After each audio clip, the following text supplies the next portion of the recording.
अस्सलाम वालेकुम, welcome to code with Hasan. आज की इस लेक्चर में introduction to C plus plus करेंगे। आज के टॉपिक में हम history of C plus plus पढ़ेंगे, feature of C plus plus पढ़ेंगे, application of C plus plus पढ़ेंगे, सूडो कोड और फ्लो चार्ट पढ़ेंगे, जो कि बहुत इंपॉर्टेंट कंसेप्ट है। ठीक है, इससे आपके जो प्रोग्रामिंग की जो लॉजिक है वो स्टार्ट हो जाएंगे। ठीक है, तो चलता है what is C plus plus. C plus plus क्या है? ठीक है, तो C plus plus high level language. ये तो हमने पहले भी कहा कि क्या है, एक हाई लेवल लैंग्वेज है। हाई लेवल का क्या मतलब है? हाई लेवल का मतलब ये है कि कंप्यूटर को डायरेक्टली समझ नहीं आती है, उसके लिए कंपाइलर की ज़रूरत होती है या एक ट्रांसलेटर की ज़रूरत है जिसको ट्रांसलेट करे मशीन लैंग्वेज में, तो फिर कंप्यूटर को इसकी समझ आएंगे। ठीक है, जनरल पर्पज़ प्रोग्रामिंग लैंग्वेज एक जनरल पर्पज़ है। जनरल पर्पज़ का क्या मतलब है कि ये कोई स्पेशल काम के लिए नहीं बनाई गई है, बल्कि इसके ज़रिए आप हर किस्म काम करवा सकते हो। ठीक है, इसे आप गेमिंग बना सकते हो, सॉफ्टवेयर बना सकते हो, डेस्कटॉप एप्लीकेशन बना सकते हो, एआई आर्टिफिशियल इंटेलिजेंस में यूज़ होता है। तो ये एक जनरल पर्पज़ प्रोग्रामिंग लैंग्वेज है। C plus plus is an extension of C language. ये असल में सी लैंग्वेज की एक्सटेंशन है। मतलब ये कि सी प्लस प्लस असल में न्यू वर्जन है सी लैंग्वेज का। ठीक है, it support both procedural and object oriented programming. ये दोनों सपोर्ट करता है। प्रोसीजरल का मतलब होता है कि फंक्शन वगैरह भी सपोर्ट करता है और साथ साथ में ऑब्जेक्ट ओरिएंटेड प्रोग्रामिंग भी उसमें इंक्लूड है। ठीक है, it is fast, powerful and widely use. ये बहुत फास्ट है क्योंकि ये कंपाइलर को यूज़ करता है जो सारे प्रोग्राम को एक ही बार में क्या करता है, मशीन लैंग्वेज में ट्रांसलेट करता है। इसलिए ये जितने भी हैवी प्रोग्राम है, जैसे पबजी हो गया, उसमें यूज़ हुआ है, ऑपरेटिंग सिस्टम है, विंडो है, इस सब में क्या है, यूज़ होता है, पावरफुल है और वाइडली यूज होता है। ठीक है, history of C plus plus हम पढ़ेंगे कि सी प्लस प्लस कैसे बना। C language was developed by Dennis Ritchie in 1972। ये सी लैंग्वेज बना। ठीक है, ये 92 में डेनिस रिची ने सी लैंग्वेज बनाया। ठीक है, C plus plus was developed by Bjarne Stroustrup. Bjarne Stroustrup ने सी प्लस प्लस लैंग्वेज बनाया। ठीक है, C plus plus is an extension of C language. असल में C plus plus C language की क्या है, एक्सटेंशन है। ठीक है, C plus plus was design to improve the C language by adding object oriented programming features. असल में क्या हुआ, डेनिस रिची ने 1972 में सी लैंग्वेज बनाया। ठीक है, फिर बाद में बेजरनी स्ट्रोस्ट्रोफ ने 1972 में इसमें इम्प्रूवमेंट की, सी लैंग्वेज में ऊप्स को इंक्लूड किया, ऑब्जेक्ट ओरिएंटेड प्रोग्रामिंग को इंक्लूड किया और सम एडिशनल फीचर ऐड किए। ठीक है, तो फिर क्या हुआ, इस सी से सी प्लस प्लस बन गया। ठीक है, 1972 में उसको सी विद क्लासेस कहा जाते थे। ठीक है, क्योंकि ये सी लैंग्वेज था लेकिन इसमें ऑब्जेक्ट ओरिएंटेड प्रोग्रामिंग ऐड हुआ था, तो इसलिए उसको सी विद क्लासेस कहा जाता था। Officially released as C plus plus in 1985 में इसको सी प्लस प्लस कहा गया। ठीक है, तो ये सी प्लस प्लस का हिस्ट्री था। सिंपल ये कि असल में सी लैंग्वेज पहले से मौजूद था और फिर इसमें ऊप्स को ऐड करके उसे सी प्लस प्लस बनाया गया। ठीक है, पहले इसको सी विद क्लासेस कहा जाता था, फिर उसको सी प्लस प्लस 1985 में उसको सी प्लस प्लस कहा जाता है। ठीक है, feature of C plus plus क्या है, तो फास्ट एंड एफिशिएंट। ठीक है, ये फास्ट और एफिशिएंट है क्योंकि ये कंपाइलर यूज़ करता है और सब प्रोग्राम को एक साथ में क्या करता है, कन्वर्ट करता है मशीन लैंग्वेज में। ठीक है, ऑब्जेक्ट ओरिएंटेड प्रोग्रामिंग इसमें इंक्लूड है, जिसमें मतलब ये कि हम रियल लाइफ चीज़ें भी इसमें कोड कर सकते हैं। ठीक है, प्लेटफॉर्म इंडिपेंडेंट, ये प्लेटफॉर्म पे कोई डिपेंड नहीं करते। ठीक है, अगर आप जो भी प्लेटफॉर्म यूज़ करते हो, अगर आप लिनक्स है, मैक है, विंडो है, सब पे इंडिपेंडेंट। ठीक है, पोर्टेबल है। पोर्टेबल का मतलब ये अगर ये प्रोग्राम दूसरे प्लेटफॉर्म में यूज़ करते हो तो वहाँ पर भी आप इस प्रोग्राम को यूज़ कर सकते हो। ठीक है, rich standard library. Rich standard library का मतलब होता है इसके पास जो लाइब्रेरी है वो स्टैंडर्ड है, उसमें सब फंक्शन और एवरीथिंग अवेलेबल है। ठीक है, तो इसलिए जब कोई कोड करता है तो उसको ज़्यादा लिखने की ज़रूरत नहीं होती है क्योंकि ऑलरेडी बिल्ट इन फंक्शन उसमें मौजूद होता है। ठीक है, सपोर्ट रीयूजेबिलिटी। अगर आप एक प्रोग्राम को आप दोबारा यूज़ कर सकते हो। ठीक है, जैसे ऊप्स में हम यूज़ करते हैं। ठीक है, application of C plus plus क्या है, तो application of C plus plus अगर हम कहिए तो गेम डेवलपमेंट में यूज़ होता है, जैसे पबजी भी उसी से बनाया गया है। ठीक है, पबजी में ज़्यादातर हिस्सा ये सी प्लस प्लस से बनाया गया है। ठीक है, ऑपरेटिंग सिस्टम में जैसे विंडो है, ये विंडो जो है ना ये इसी से ही बनाया गया है। ठीक है, डेस्कटॉप में जितनी भी एप्लीकेशन है जैसे फोटोशॉप है, या अगर हम कहें कि फोटोशॉप वगैरह जितनी भी एप्लीकेशन है वो इस सी प्लस प्लस से बनाया गया है। ठीक है, एम्बेडिंग सिस्टम भी इससे बनाया गया है, बैंकिंग में जितनी भी सॉफ्टवेयर एटीएम वगैरह वो भी इससे बनाया गया है, रोबोटिक्स और आर्टिफिशियल इंटेलिजेंस में भी यूज़ होता है, कम्पिटिटिव प्रोग्राम है। ठीक है,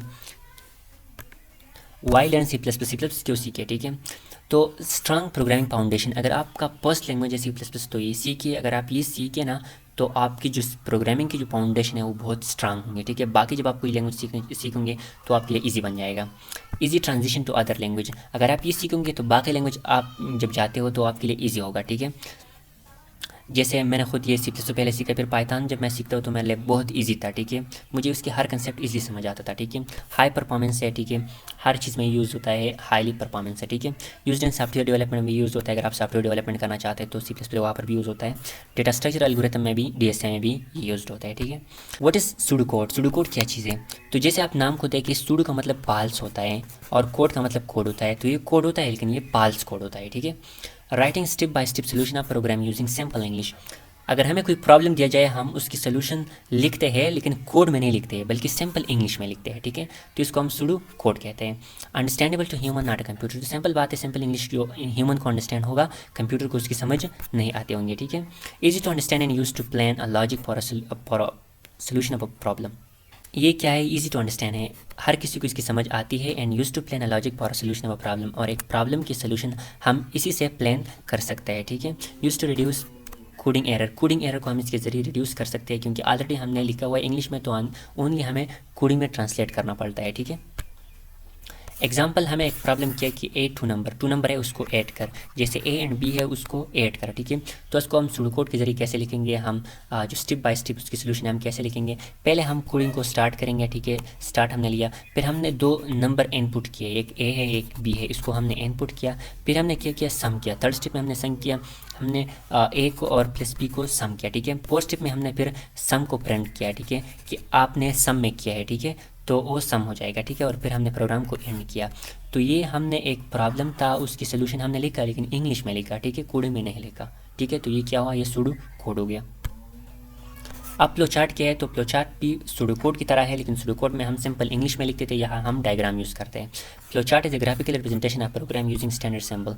हम एक प्रोग्राम है वो हम ग्राफिकल रिप्रेजेंटेशन करते हैं, हम सिंबल को यूज़ करते हुए उसके जो सोल्यूशन है वो पॉइंट करते हैं, ठीक है। इसको हम डायग्राम सोल्यूशन भी कह सकते हैं, असल में एक जो हम सोल्यूशन है उसके हम डायग्राम बनाते हैं, ठीक है। Easy to visualize program flow, हम आसानी से हम ये पता लगाते हैं कि प्रोग्राम कैसे चलता है, ठीक है। हेल्प्स फाइंड लॉजिकल एरर, जितनी भी लॉजिकल एरर है वो हम आसानी फ्लो चार्ट के जरिए हमें समझ आती है कि कहाँ कहाँ पर एरर है, ठीक है। फ्लो चार्ट के सिंबल है उसको याद रखना, ठीक है। स्टार्ट एंड एग्जिट के लिए हम ओवल इस्तेमाल करते हैं, ठीक है। इनपुट एंड आउटपुट के लिए हम क्या यूज़ करते हैं, हम ये पैरेललोग्राम इस्तेमाल करते हैं। प्रोसेस के लिए हम रेक्टेंगल इस्तेमाल करते हैं, जैसे ऐड करना हो वगैरह हो। एरो जो है ना वो फ्लो डायरेक्शन बताता है कि कोड किस तरफ जाता है। और डिसीजन और कंडीशन के लिए हम ये डायमंड यूज़ करते हैं, ठीक है। यह एग्जाम्पल है ऐड टू नंबर जैसे पहले हमने सूडो कोड के जरिए लिखे। सूडो कोड तो मैंने बताया कि स्टार्ट फिर इनपुट फिर सम फिर फ्रंट पर एंड, ठीक है। अब फ्लो चार्ट के जरिए हमें करवाना है, तो पहले हम स्टार्ट करेंगे, मैंने बताया कि स्टार्ट को हम ओवल में लिखेंगे, फिर हम एरो लिखेंगे, एरो डायरेक्शन बताएंगे कि कोड इस तरह चला है। फिर हम इनपुट लेंगे, हम यूज़र से इनपुट A एंड B लेंगे, A एंड B आप जो भी देना चाहते हैं, जैसे मैंने 2 और 3 दिया। फिर सम करेंगे, तो सम में हमें A + B 2 + 3 हो गया, तो फ्रंट सम हमारे पास 5 हो जाएगा। और फिर प्रोग्राम को क्या एग्जिट करेंगे। तो ये क्या हुआ, ये एक एग्जांपल हुआ फ्लो चार्ट की, ठीक है। फ्लो चार्ट हम क्यों यूज़ करते हैं, तो हम जस्ट ओनली यूज़ करते हैं अपने जो आगे हम प्रोग्रामिंग करते हैं, तो इसके लिए हम अपने लॉजिक बिल्ड करते हैं कि प्रोग्राम ऐसे चलता है, ठीक है। बाकी ये जो है ना आपके कोई इंटरव्यू में पूछता है ना आगे हम यूज़ करेंगे। फ्लो चार्ट बस इसी यहाँ तक था, आगे हम फ्लो चार्ट और सूडो कोड को इस्तेमाल नहीं करेंगे। लेकिन यहाँ पर मैं आपकी जो लॉजिक की फाउंडेशन है वो बनाना चाहता हूँ कि आपकी जो लॉजिक है उसकी फाउंडेशन बन जाए, ठीक है, कि कोडिंग इस तरह होता है, लॉजिक प्रॉब्लम को इस तरह सॉल्व किया जाता है कोडिंग में, ठीक है। अब प्रैक्टिस क्वेश्चन है, प्रैक्टिस क्वेश्चन सूडो कोड और फ्लो चार्ट के। मैंने बताया कि मैं प्रैक्टिस क्वेश्चन करवाऊंगा तो ये मैं करवाऊंगा, ठीक है, और जो असाइनमेंट होंगे वो आप करवाएंगे, ठीक है। तो यहाँ पर पहला जो क्वेश्चन है मैक्सिमम ऑफ टू नंबर, तो इसको हम पहले सूडो कोड से करेंगे फिर फ्लो चार्ट से करेंगे, ठीक है। अच्छा, तो क्वेश्चन है कि मैक्सिमम आप टू नंबर जैसे A एंड B, उसमें मैक्सिमम कौन सा है, ठीक है, उसमें बड़ा कौन सा है। तो इसके लिए पहले हम क्या लिखेंगे, पहले हम लिखेंगे सूडो कोड, ठीक है, सूडो कोड लिखेंगे। तो इसमें पहले हम क्या लिखेंगे, हम स्टार्ट लिखेंगे, ठीक है। दूसरे नंबर पे हम इनपुट लेंगे, इनपुट A और B हमने इनपुट लिया। 3 स्टेप में हम क्या करेंगे, थर्ड स्टेप में हम करेंगे हम कंडीशन चेक करेंगे। If A is greater then B, अगर A B से बड़ा है तो प्रिंट कर A, मतलब ये अगर A बड़ा है B से तो A मैक्सिमम हो गया ना, तो A को प्रिंट कर, ठीक है। अगर वो नहीं है तो एल्स प्रिंट B, अगर बड़ा नहीं है तो B बड़ा होगा ना तो B को प्रिंट कर, ठीक है। यहाँ पर ये थोड़ा स्पेस छोड़ लेना, ठीक है, यहाँ पर भी, ठीक है। और 4 पॉइंट में क्या कर, एग्जिट कर। तो ये आपका सूडो कोड बन गया, ठीक है ना। अब मैं आपको फ्लो डायग्राम से समझाऊंगा, ठीक है।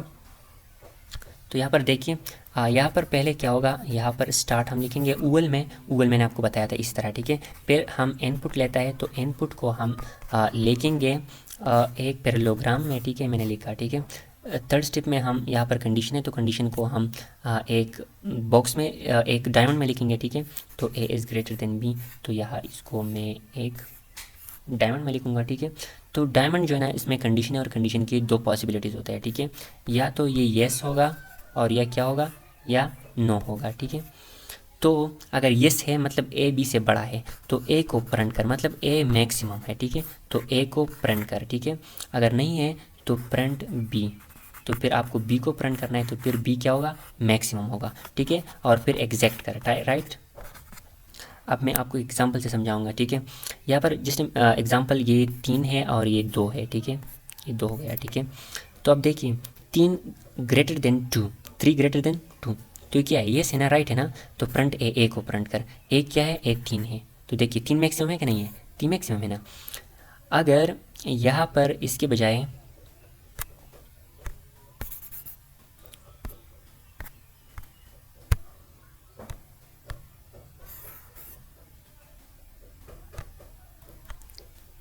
अगर यहाँ पर 2 है और यहाँ पर 3 है, तो अब देखिए 2 इज़ ग्रेटर देन 3, नहीं ये नहीं है, तो ये हो जाएगा। तो प्रिंट बी, मतलब ये कि बी मैक्सिमम है, ए मैक्सिमम नहीं है। तो ये क्या होगा, ये हमारा कोड हो गया, ठीक है। ये उसकी सूडो कोड हो गया और ये क्या होगा, ये उसकी फ्लो चार्ट हो गया, ठीक है। तो ये एग्जाम्पल, ये प्रैक्टिस क्वेश्चन क्या होगा, क्लियर हो गया, ठीक है। अब दूसरा एग्जाम्पल है point that the number is odd और इवन, ठीक है। तब हम ये करेंगे कि नंबर क्या है, आड है या इवन है, ठीक है। तो इसके लिए पहले हम क्या लिखेंगे, हम सूडो कोड लिखेंगे, ठीक है, सूडो कोड। तो इसमें पहले हम स्टार्ट लिखेंगे, ये तो सिंपल है, ठीक है। दूसरे नंबर पे हम इनपुट लेंगे, इनपुट तो आपको पता है कि इनपुट यहाँ पर ओनली 1 नंबर हम देंगे और वो पॉइंट करेगा कि ये आड है इवन है। तो यहाँ पर ओनली हम एक इनपुट देंगे जो n है, ठीक है।